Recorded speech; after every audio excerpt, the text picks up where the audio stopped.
Kembali lagi belajar bahasa Indonesia.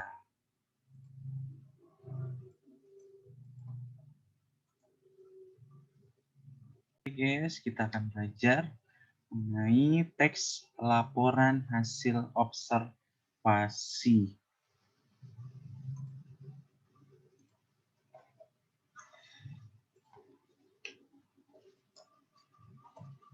Oke, sebelum kita masuk ke materi, kita perlu kenal dulu ya kompetensi dasarnya atau kompetensi dasarnya. Yang pertama adalah memahami laporan hasil observasi berkaitan dengan bidang pekerjaan yang dipresentasikan dengan lisan dan tulis, menganalisis isi dan aspek kebahasan dari minimal 2 teks laporan hasil observasi. Oke, memahami teks laporan hasil observasi. Oke, apa itu laporan? Yang tahu laporan itu apa? Laporan adalah jenis teks tertulis yang dibuat berdasarkan data-data yang diperoleh dari sebuah kegiatan yang telah dilakukan. Ya. Kegiatan tersebut dapat berupa observasi atau pengamatan, penelitian, kunjungan, dan perjalanan.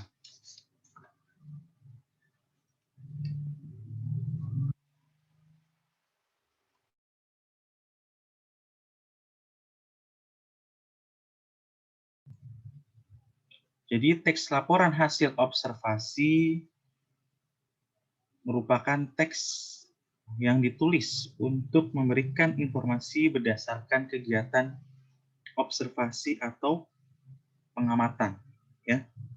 Nah, dalam lingkup sebuah teks, laporan hasil observasi itu harus sesuai dengan kenyataan yang terjadi di lapangan. Ya, jadi laporan hasil observasi itu dibuat dengan sebenar-benarnya dan faktual, ya, faktual.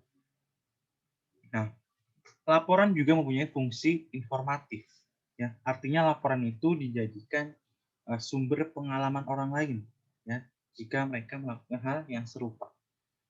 Lalu, laporan juga berfungsi sebagai bahan dokumen, ya, bahan studi dan bahan perbandingan orang lain.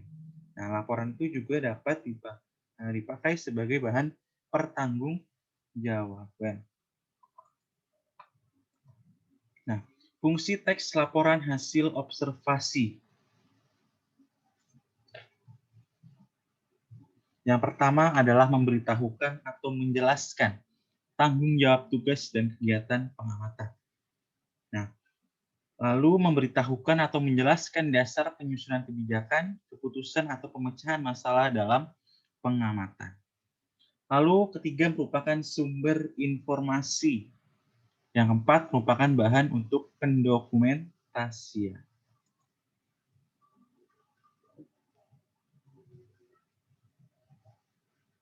Nah, teks laporan hasil observasi setidaknya memiliki 3 ciri. Yang pertama adalah bersifat umum, ya, global dan universal. Yang kedua, menekankan pada pengelompokan berbagai hal ke dalam jenis sesuai dengan ciri setiap jenis pada umumnya. Yang ketiga, berkaitan dengan berhubungan berjenjang antara sebuah kelas dan subkelas yang ada di dalamnya. Lalu ada langkah-langkah membuat atau menyusun ringkasan. Ya. Yang pertama adalah membaca dan memindai teks laporan hasil observasi. Yang kedua, membuat catatan ide utama atau gagasan utama. Yang ketiga, menyusun kembali gagasan utama atau mengadakan reproduksi. Aspek-aspek yang perlu diperhatikan dalam mengidentifikasi teks laporan hasil observasi. Yang pertama adalah kelengkapan isi laporan. Ya. Isi laporan itu harus lengkap sesuai struktur laporan, ya, yang terdiri atas bagian pendahuluan, bagian pembuka, dan pembahasan. Lalu ada isi laporan. Nah, isi laporan itu terkait pemaparan fakta-fakta tentang objek yang diamati, ya.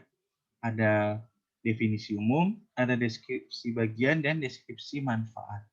Lalu ada keruntutan penyajian, ya.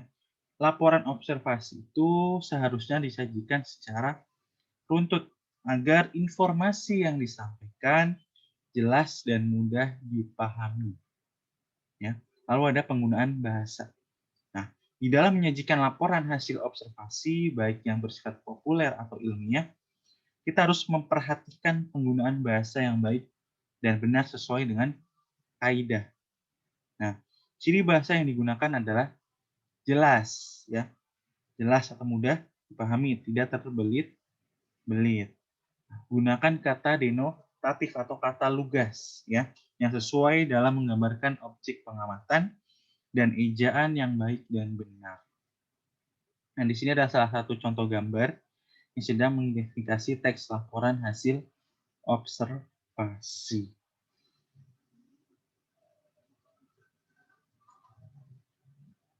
Lalu di sini ada langkah-langkah menganalisis isi teks laporan hasil observasi. Yang pertama adalah kalian membaca laporan dengan seksama, sehingga dapat menangkap informasi yang disampaikan secara utuh, lengkap, dan terperinci. Lalu memahami isi laporan dari bentuk, isi maupun kebahasaan.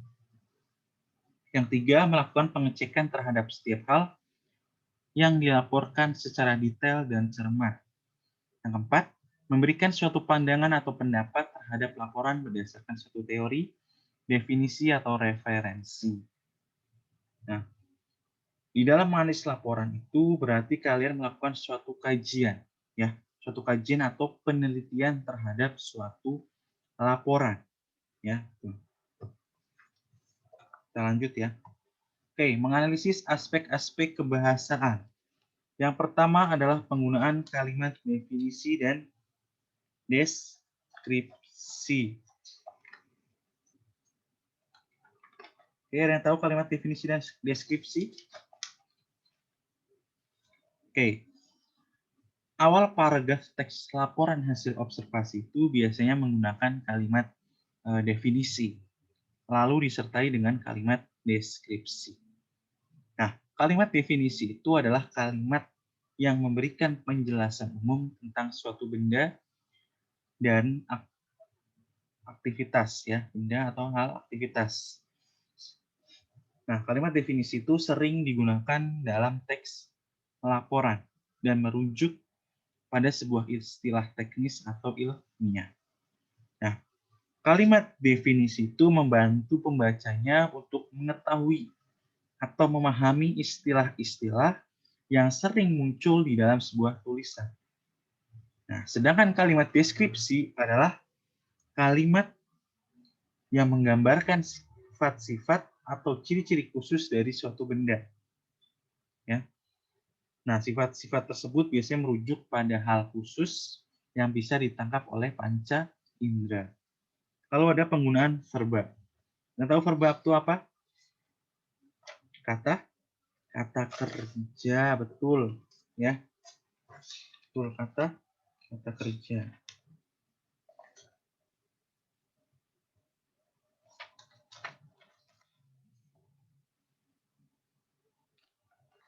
Nah, verba atau kata kerja itu kelas kata yang menyatakan suatu tindakan, ya, keberadaan, pengalaman, atau pengertian dinamis lainnya.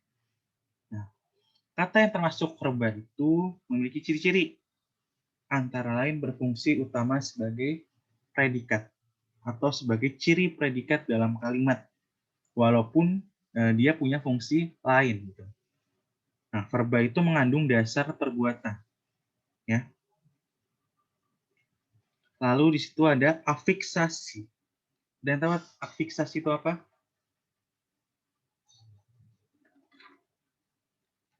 Pengimbuhan, betul. Ya, afiksasi adalah proses pembentukan kata dengan mengimbuhkan afiks atau imbuhan pada bentuk dasar, ya, baik bentuk dasar tunggal maupun kompleks. Ya. Lalu di sini ada kalimat simpleks dan kompleks. Nah, kalimat simpleks itu merupakan kalimat dengan satu struktur kalimat saja, ya, itu simpleks. Nah, polanya lebih sederhana seperti SP, OK atau minimal SP, SPO, atau SPO, P, dan keterangan.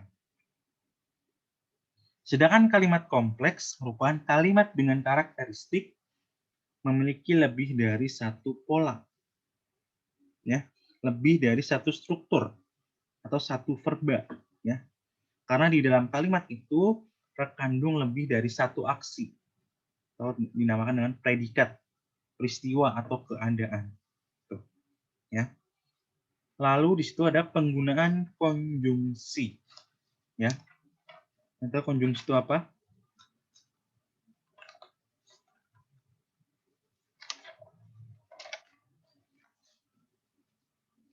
Konjungsi adalah kata sambung, ya.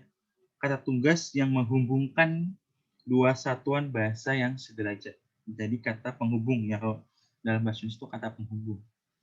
Misalkan kata dengan frasa, frasa dengan frasa, klausa dengan klausa. Nah, di dalam konjungsi itu banyak macam-macamnya. Ada konjungsi koordinatif, ada korelatif, ada subordinatif, ada antar kalimat. Kalau koordinatif itu konjungsi yang menghubungkan dua unsur kalimat yang sama pentingnya, ya, dan serta atau, ya kan.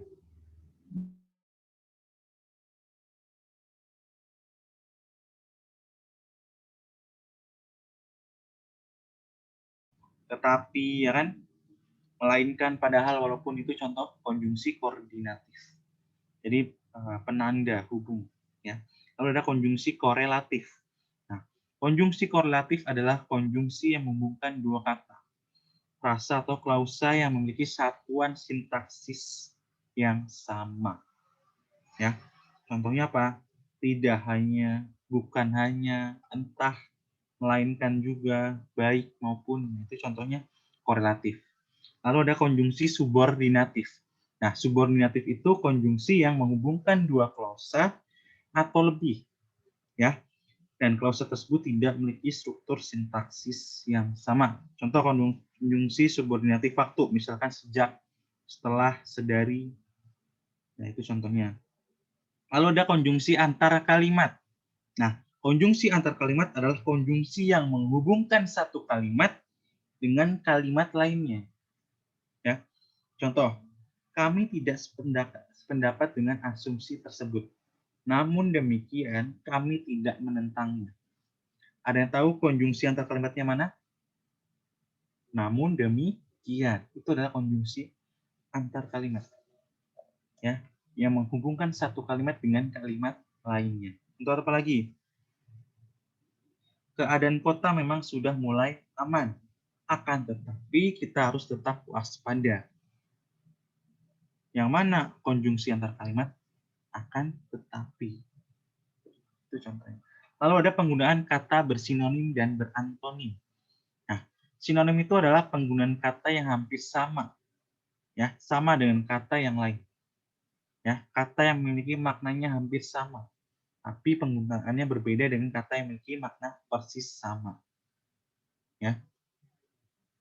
Lalu ada antonim. Antonim itu adalah pasangan kata yang berlawanan maknanya. Jadi dalam bahasa Indonesia itu antonim dapat terjadi antar kata, antar frasa, atau bahkan antar kalimat. Ya.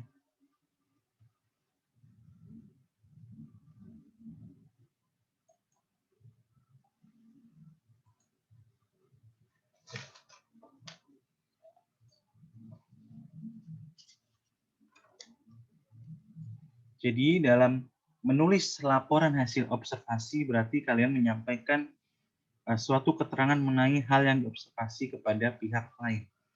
Ya, dalam memberikan keterangan kepada pembaca ada beberapa hal yang harus diperhatikan dalam penulisan laporan. Yang pertama, mengungkapkan keterangan secara lengkap, objektif atau apa adanya, tidak memasukkan unsur pendapat pribadi, menggunakan bahasa komunikatif, lugas, dan santun.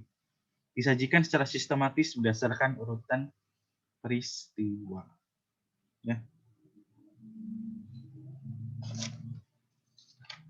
Jadi, di dalam penulisan laporan kalian harus punya beberapa tahap. Yang pertama adalah memilih objek pengamatan, yang kedua melakukan kegiatan observasi, yang ketiga menulis kerangka laporan dan mengembangkan kerangka laporannya. Baik, pertemuan kali ini cukup sampai sini. Terima kasih, sampai jumpa di pertemuan selanjutnya.